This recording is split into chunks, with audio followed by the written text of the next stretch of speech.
This is Emily, president of Self Advocates of ADEC and podcast host. Welcome to another episode of our monthly podcast, Expert Tips by ADEC Self Advocates. Welcome back to another episode of Expert Tips by ADEC Self Advocates. Today we are reintroducing Beth Bergen. Hi, how you doing, Beth? I'm good, Emily. How are you? I'm good. Thanks for having me on the podcast today. Anytime.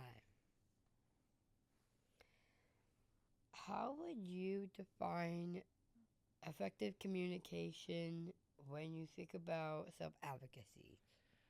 So I would define it as a way to get your point across to the person you're talking to about what it is your needs and wants are. So if you are using ASL, if you're using just verbal gestures, I know we talked to somebody about how they have an iPad and they use their eye to hit the letters and then the iPad speaks for them. So however your effective communication is to get your point across. That's a good way to describe it. Normally, I would say self-advocacy can be improved. As just when you use effective communication can be improved when you kind of like implement the self-advocacy aspect into it. Yeah.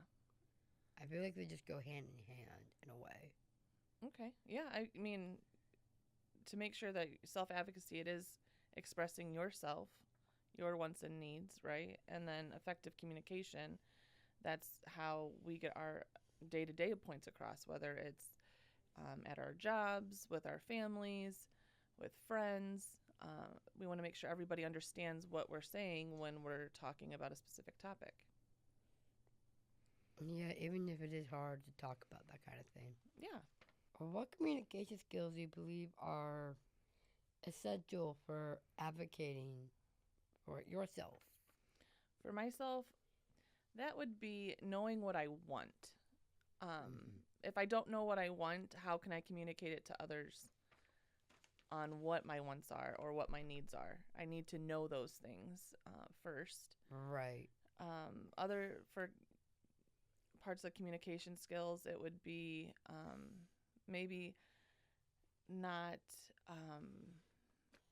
being to the point with things instead of having a long paragraph of what I want.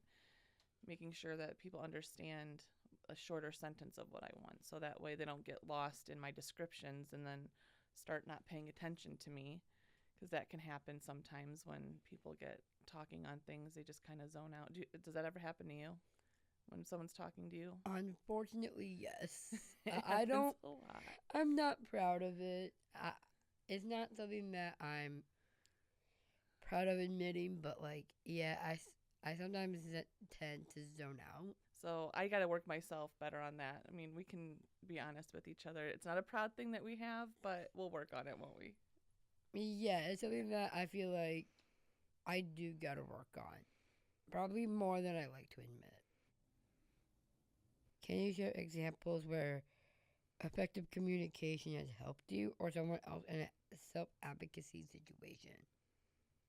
I have an example. I had an individual that really wanted to drive, and he just, for health reasons, his doctor said he couldn't drive, but his team was telling him, no, it can't happen. So I got a part of the team, and I was like, well, how about we let the state tell him that he can't do it, or if he can do it.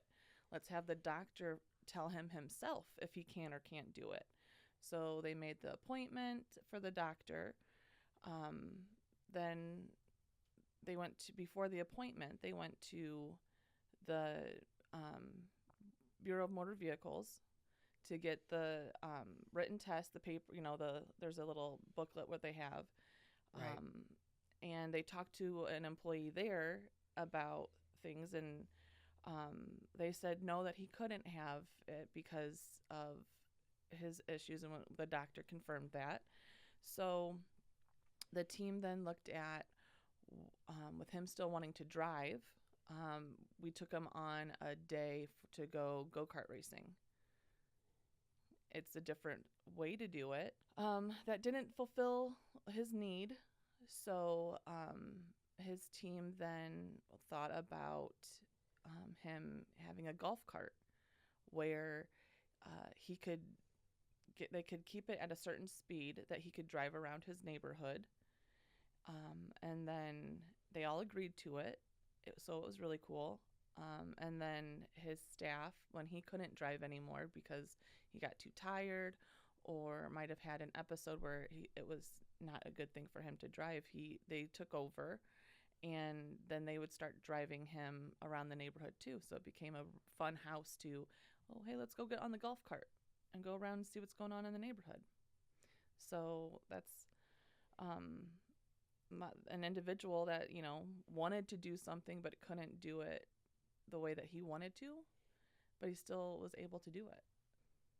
Well, I'm just glad that he was able to fulfill it in a way that was, for him, that was satisfying. Yeah, exactly.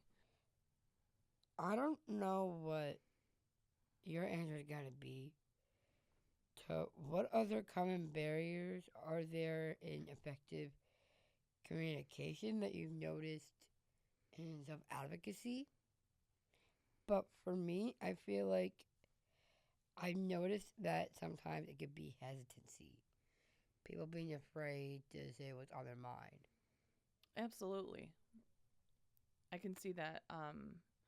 It's very vulnerable to tell some of our wants and needs to people and not have them meant. So that hesitancy it brings up a bunch, this last one that I said I didn't get to have. So if I bring up this one, I might not have the same answer. I agree with your hesitancy. Some common barriers that I think are not enough patience for the other person to understand what the wants and needs are. People listen to respond and not listen to understand.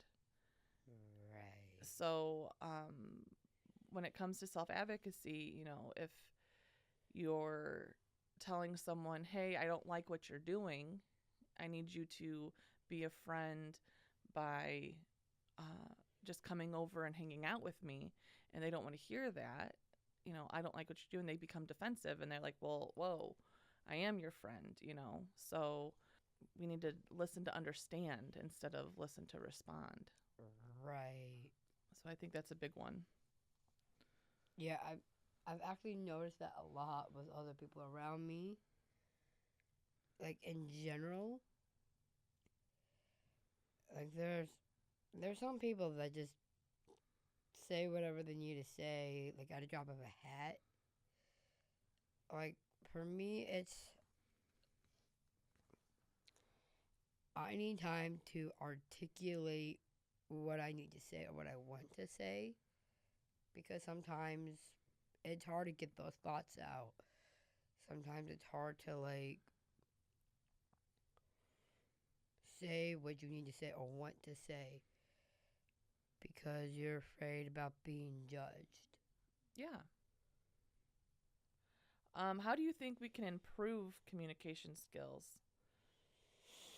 to better advocate our needs? For me, I think it's emphasizing it's to emphasize the severity of our needs, like mean it, like say it firmly and with feeling. Okay. And I get how that could be hard for some people because, excuse me, sorry. Good.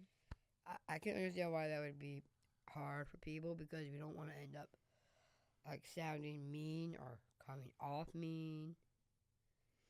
Yeah, I think for me to improve it, like anything, it takes repetition or practice, just doing it.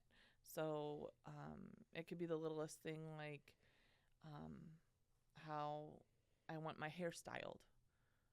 If I'm not having someone style my hair, no, I don't want that braid. Or can we put 2 braids in my hair? practicing that, or for those that have help with picking out their clothes. I want to wear the purple shirt today. I don't want to wear that blue shirt. Just little things, practicing it so that way when the big wants and needs come, we can be more confident and have that build up of doing it. Right. I just remember what I was going to say, and it's about expressing yourself.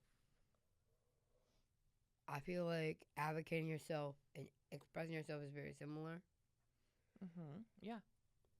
It lets people know your expression is just your way of being, and they get to see it naturally.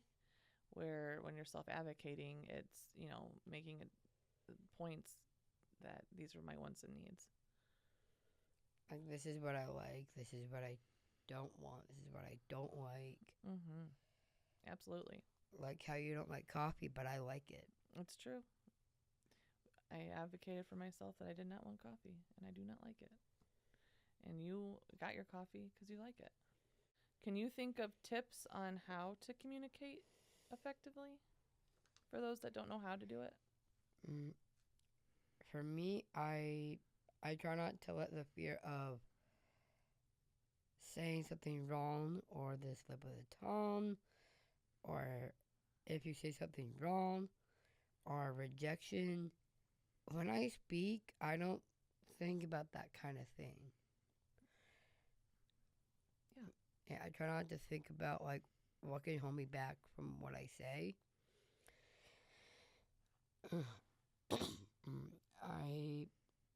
I may overthink sometimes, but when I'm talking, sometimes I don't always overthink what I'm saying all the time. Okay. But I can see why people would. Because like if there's something that you want to say or need to say, letting the fear of rejection, the fear of saying what you need to say, or you say something wrong, or the slip of the tongue, don't let that get in the way of what you need to say or want to say. Perfect. Some tips I have are to be yourself and to be patient with the person you're trying to communicate with. Because they might not understand what you're saying, and it's okay that they don't. We just have to come across a different way and say it a different way, or maybe write it down, show a picture. But stay true to you and make sure that you have your wants and needs heard. I like that. This has been the Valentine's Day, February podcast of Expert Tips by ADEC Self Advocates. Expert Tips by Self Advocates. Thank you for tuning in, and we can tune in next month. Thanks for tuning in and hearing from your neighbors with disabilities. Check out next month's podcast for a new guest and topic. I am Emily, host of Expert Tips by ADEC Self Advocates. See you next month.